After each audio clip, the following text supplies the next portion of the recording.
আসসালামু আলাইকুম সুপ্রিয় দর্শকবৃন্দ, আমি আব্দুল সাত্তার ডেইলি টপ নিউজের পক্ষ থেকে আপনাদের সবাইকে স্বাগতম জানাচ্ছি।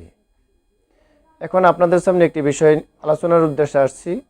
বিষয়টি হলেন করোনা ভাইরাস ও তবলিগ জামাতের সম্পর্কিত কিছু তথ্য। তো আসুন আমরা বিষয়ের দিকে যাই। তবে হ্যাঁ, তার পূর্বে আপনাদের সবাইকে অনুরোধ রাখছি, যারা যারা আমাদের চ্যানেলে নতুন আসছেন, আশা করি আপনারা সবাই আমাদের চ্যানেলটি সাবস্ক্রাইব করে পাশে থাকা বেল আইকনটি প্রেস করে নেবেন, যাতে করে আমাদের পরবর্তী ভিডিওগুলো আপনি সাথে সাথে পেতে পারেন। সময়ে সারা বিশ্বে যে করোনার আতঙ্ক ও ত্রাস সৃষ্টি হয়েছে, তার পাশাপাশি ভারতবর্ষের কিছু সাংবাদিক, কিছু নিউজ অ্যাঙ্কর তারা সাম্প্রদায়িকতার বীজ রোপণ করতে যাচ্ছেন। যেমন রিপাবলিকান টিভির যে অ্যাঙ্কর, এডিটর সেক্রেটারি, উনি হলেন অর্ণব গোস্বামী। তো আসুন আমরা অর্ণব গোস্বামীর মুখে কিছু নিউজ শুনি। मुशर्रफ अली और मेहर इलाही, आपने ऐसा क्यों किया? आपने सोचा नहीं कि सब जानते हुए भी आप लॉकडाउन का उल्लंघन करेंगे? बुरा न माने, आपको माफ नहीं किया जा सकता है। आप अगर हाथ जोड़ के भी आज भारत के देशवासियों से माफी मांगे तो हम माफ नहीं करने वाले। हिम्मत कैसे हुई? हिम्मत कैसे हुई मरकज की?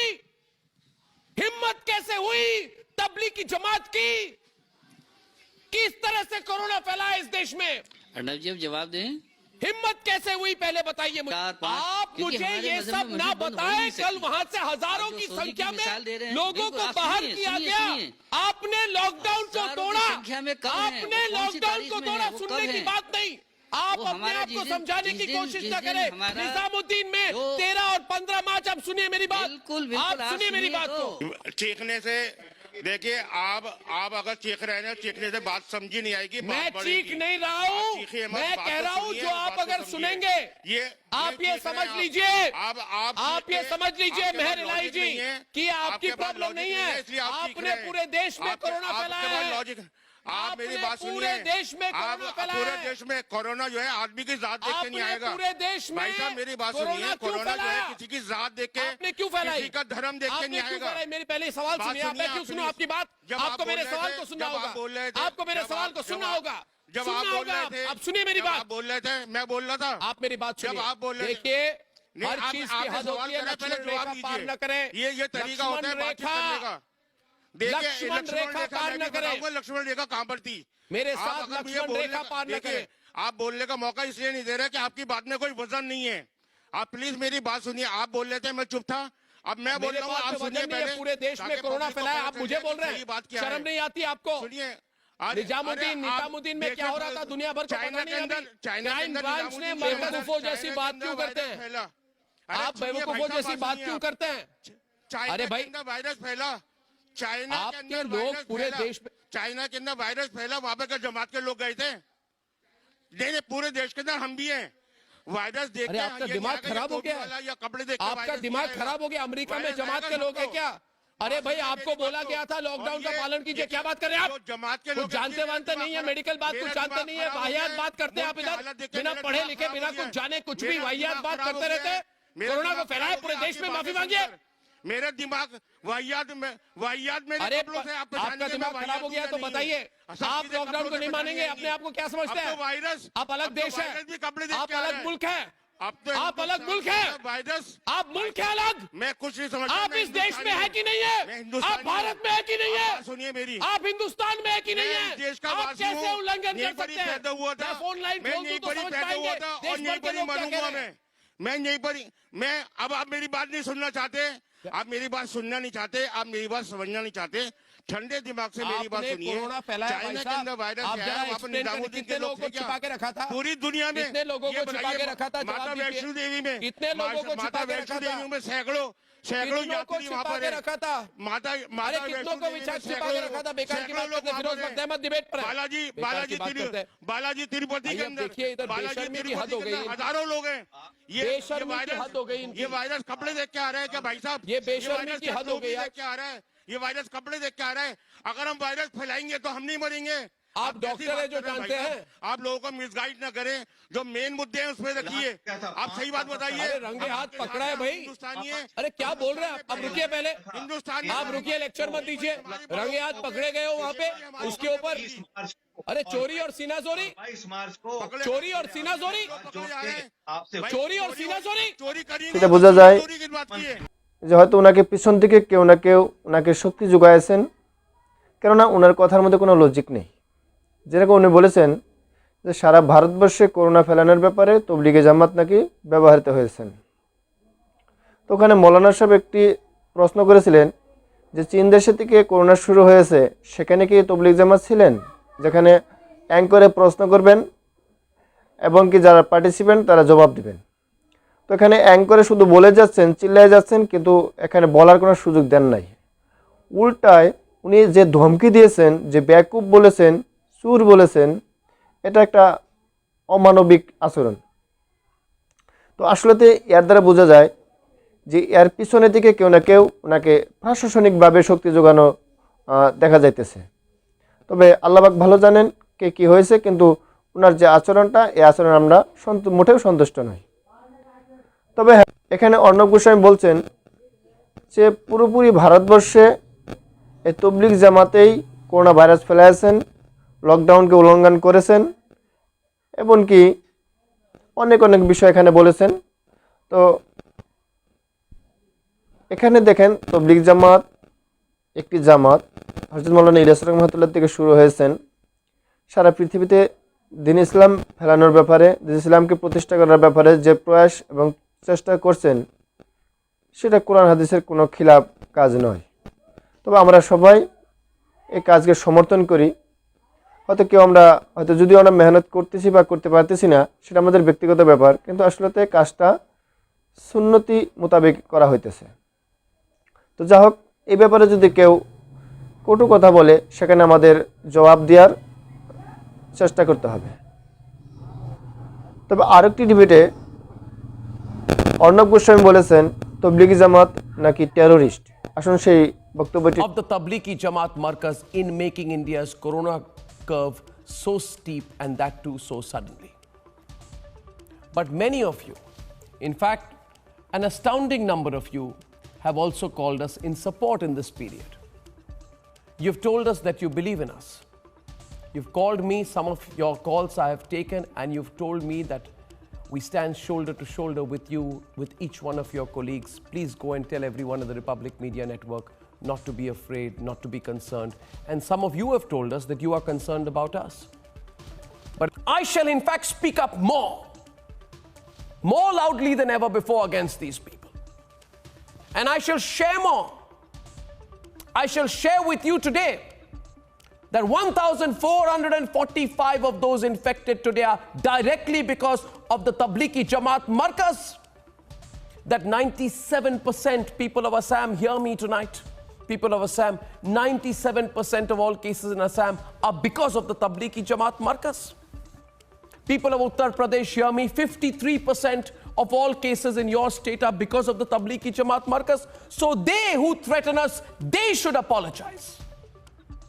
And we have every right to shout out loud, and we will. And to the people of Telangana, I will say even louder. People of Telangana, 73% of all the cases in your state are because of the Markaz. To the people of Delhi, I will say, people of Delhi, 63% of all the cases in your city are because of the Tablighi Jamaat Markaz. To the people of India, I say, viewers, let's wake up. About 50% of all the cases, 50% of all the cases across India in the last 1 week. এখানে বক্তব্যের মাধ্যমে বলেছেন তেলেঙ্গানাতে 70%, মহারাষ্ট্রে বা বিভিন্ন দেশের কথা বলছেন, এরকম দিল্লিতে 63%, এরকম বিভিন্ন দেশ নিয়ে বইলা উনি বলছেন সারা দেশে কমসে কম 50% করোনা ভাইরাস তবলিগ জামাত থেকে ছড়ানো হয়েছে। আদৌ কি সেটা সত্য? তো অনেক হিন্দু মানুষের বেমার হয়েছে যারা তবলিগ জামাতের সাথে আদৌ সম্পর্কিত না, বা তাদের সাথে কোনো সাক্ষাৎ হয় নাই। তো তাদেরকে কেন হইলেন, এখানে যদি প্রশ্ন করা যায় তাহলে বোঝা যায় যে এখানে করোনা ভাইরাস একটি ভাইরাস, ভাইরাস জাত পাত ধর্ম কোনো কিছু বোঝে না, সে যার কাছে যাওয়ার সুযোগ পাবে তার কাছে যাবে। তবে হ্যাঁ, এখানে আমি তবলিগি আকাবিরিনদের ও সাথী ভাইদেরকে আমি ধন্যবাদ জানাই, কেননা তারা এ সমস্ত আলোচনার মধ্যে কান হার না দিয়ে তারা যার কাছে চাওয়ার তার কাছে চেয়েছেন। তা আল্লাহ পাকের কাছে কি চেয়েছেন আল্লাহ পাক ভালো জানেন, কিন্তু আল্লাহ পাক জমিনের মধ্যে যে ফেসলা দিলেন, যেরকম আমার মনে হয় এখানে তারা কোরআনের এক আয়াতকে তারা মানছেন। কোরআনের আয়াতটির মধ্যে আল্লাহ পাক বলেছেন, ওয়ালা তাস্তাবিউল ওয়ালা হাসানাতু ওয়ালা উসাইয়াতু উদফা বিল্লাতি হিয়া হাসান ফাইজাল্লাজি বাইনাকা ওয়া বাইনাহু আদাওয়াতুন কাআন্নাহু আলিউল হামিম। এখানে অর্থে আসতেছেন, তোমরা মন্দকে ভালো দিয়ে ধাক্কা দাও, আমি তোমার চরম শত্রুকে পরম বন্ধু বানাই দেব। তো আমার মনে হয় এখানে আল্লাহ পাক ঠিক তাই করেছেন, কেননা আজকে তবলিগ জামাত এই ব্যাপার নিয়ে মোটেও তারা কোনো প্রত্যুত্তর দেন নাই। তাদেরকে সরকার প্রশাসন চিকিৎসক যে যে ধরনের বলেছেন তারা বিনা দ্বিধায় তা মানতে বাধ্য হয়েছেন বা মেনে গেছেন। তার পাশাপাশি আল্লাহ পাকও তাদের সাহায্য করেছেন। সেই সাহায্যটি কিভাবে আসুন দেখি। এক নিউজ DY365 নিউজের মধ্যে সমগ্ৰ দেশত কৰোণা আক্ৰান্তৰ বৃদ্ধিৰ মূল কাৰণ জামাতি। এতিয়া ক্ৰমাৎ সুস্থ হৈ উঠিছে এই জামাতিসকল। জামাতিৰ শৰীৰত এতিয়া কৰোণা প্ৰতিৰোধকাৰী শক্তি। নিশ্চয় আপুনি এতিয়া বুজিব পাৰিছে। গুৰুতৰভাৱে কৰোণাত আক্ৰান্ত কোনো এজন ৰোগীক এতিয়া সুস্থ কৰিবলগীয়া হ'লে এই সুস্থ হৈ উঠা কৰোণা আক্ৰান্ত জামাতিৰ শৰীৰৰ পৰা ল'ব পৰা যাব প্লাজমা। আৰু এই প্লাজমা নতুনকৈ আক্ৰান্ত হোৱা ৰোগীজনৰ শৰীৰত প্ৰয়োগ কৰিলে সেই ব্যক্তিজন সুস্থ হৈ উঠিব। অৰ্থাৎ যিসকল জামাতিক আমি গালি পাৰিছিলোঁ, যিসকল জামাতিক আমি সমালোচনা কৰিছিলোঁ, সেই জামাতিসকল এতিয়া কৰোণাত আক্ৰান্ত হোৱাৰ পিছত সুস্থ হৈ অহাৰ লগে লগে তেওঁ শৰীৰে কঢ়িয়াই আনিছে কৰোণা প্ৰতিৰোধী শক্তি। অৰ্থাৎ সেই প্লাজমা কৰোণাত গুৰুতৰভাৱে আক্ৰান্ত ৰোগীক দিব পৰা যাব। অৰ্থাৎ সেই মুছলমান লোকসকলৰ প্লাজমাৰে এতিয়া হিন্দু হওক মুছলমান হওক জৈন হওক কৰোণাত গুৰুতৰভাৱে আক্ৰান্ত ৰোগীক সুস্থ কৰিব পৰা যাব। ইয়াৰ অৰ্থ এয়া নহয় হিন্দু মুছলমানৰ ভেদাভেদ এতিয়া পাহৰাই তোলা নাইনে? সকলোতকৈ ডাঙৰ কথা হ'ল এই যে পজিটিভ ৰোগীসকল আছিলে এতিয়া নিগেটিভ হ'ল, নতুন ট্ৰিটমেণ্টটো আহিছে যে এওঁলোকৰ ব্লাডটো উলিয়াই ল'ব লাগে। এই ব্লাডটোৰ পৰা আমি প্লাজমালৈকে ব্লাডটো কনভাৰ্ট কৰি দিব লাগে আৰু সেই প্লাজমাটো অসুস্থ মানুহৰ গাত ইনজেকশ্যন কৰি দিব লাগে, তেতিয়া সেই অসুস্থ মানুহজন ভাল পায়। এই মুহূৰ্তত দিল্লীত এই ট্ৰিটমেণ্টটো আৰম্ভ হৈছে যে মেক্সত 2জন পেচেণ্ট আছে, 2জন পেচেণ্টে ICUত আছিলে। ভাল হোৱা মানুহৰ ব্লাড প্লাজমা ইনডিউচ কৰাৰ লগে লগে 2জন মানুহ ভাল হৈ গ'ল।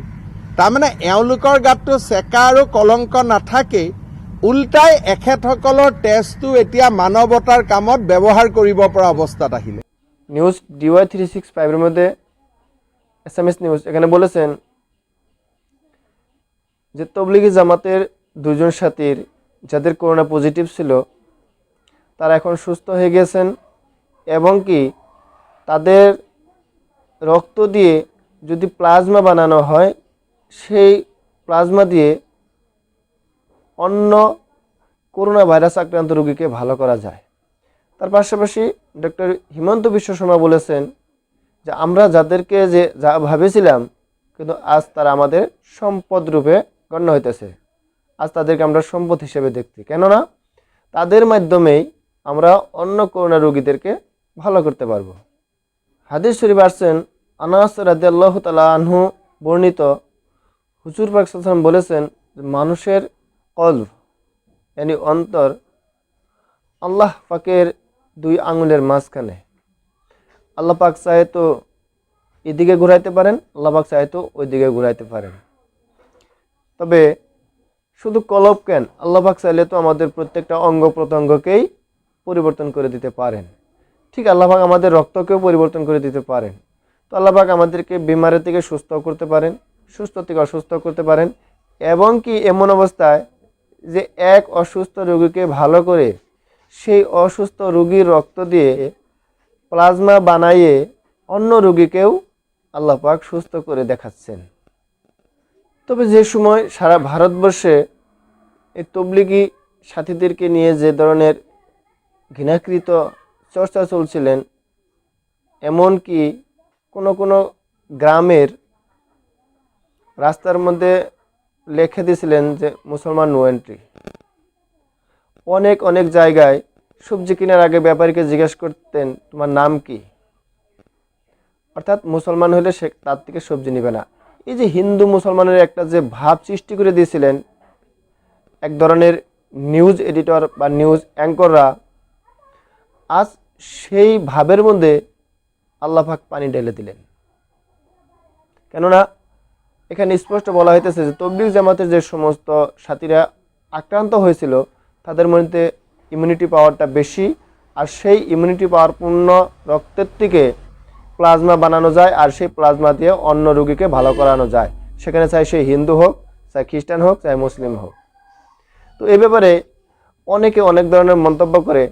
তো আসাম দেশের একজন এমএলএ আছেন যার নাম শিলাদিত্য দেব।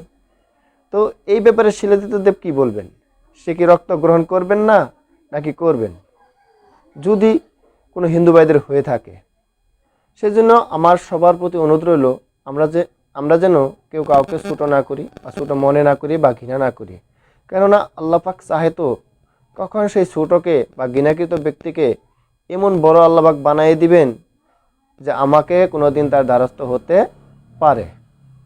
কিন্তু অনেকেই প্রশ্ন করে থাকেন যে এখন সেই অর্ণব গোস্বামী, শিলাদিত্য দেব, মানে কি যারা যারা বলছেন বিভিন্ন তবলিগ জামাতের ব্যাপারে, এখন কি তারা এই মুসলমানদের রক্ত দিয়ে বানানো প্লাজমা দিয়ে কোনো ভাইরাসকে কি সারাবেন কি সারাবেন না? তো যাক, যে যাই বলুক না কেন, আমরা আল্লাহ পাকের দিকে ফিরে যাইতে হবে, আল্লাহ পাকের দিকে আমাদের দৃষ্টি রাখতে হবে। সেজন্য আমরা বেশি থেকে বেশি আল্লাহ পাকের কাছে আমরা তওবা করি। হে আল্লাহ, আমাদের সবাইকে আপনি মাফ করিয়ে দিন, আমাদের সবাইকে আপনি দিন, ইমান ও হেদায়েত দান করে দিন, এবং সমস্ত দুনিয়ার যে বালা মুসিবত আপনি দিয়েছেন সেই বালা মুসিবতকে আপনি হাঁটাইয়ে আমাদেরকে সুস্থ রাখুন, এবং সমস্ত দুনিয়াকে আপনি সুস্থ রাখুন, এবং সমস্ত দুনিয়ার মানুষকে আপনি দিন ও ইমান দিয়ে হেদায়েত দান করে দিন। আমিন।